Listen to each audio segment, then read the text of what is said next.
Hello বন্ধুরা, good morning. কেমন আছে সবাই? সুমি ব্লগ চ্যানেলে তোমাদের সবাইকে স্বাগত।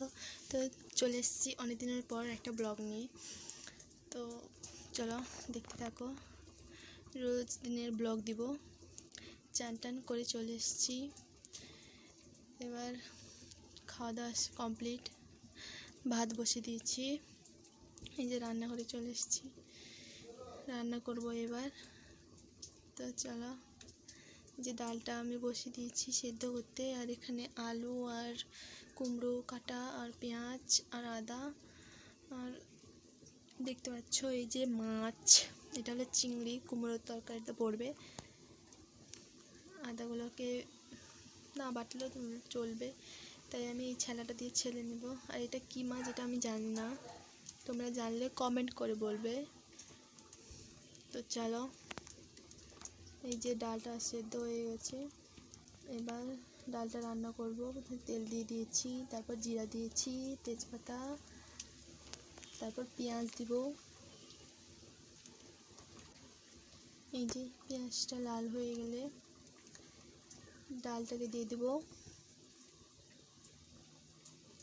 তো চলো দেখতে থাকো।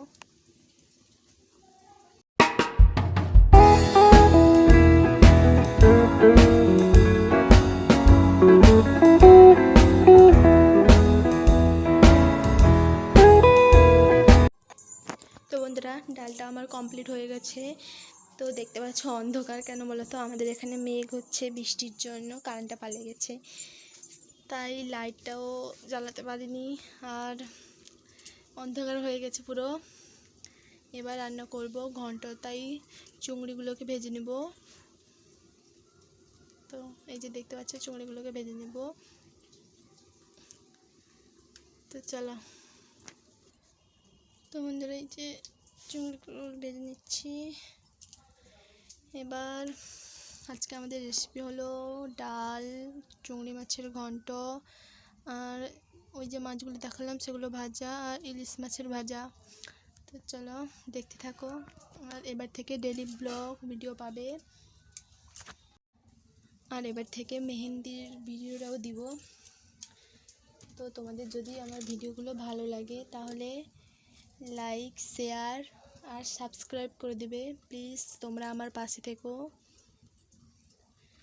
তো চলো রান্নাগুলো দেখতে থাকো, দেখা হচ্ছে আবার পরের ব্লগে। তো চলো টাটা, রান্নাগুলো দেখতে থাকো।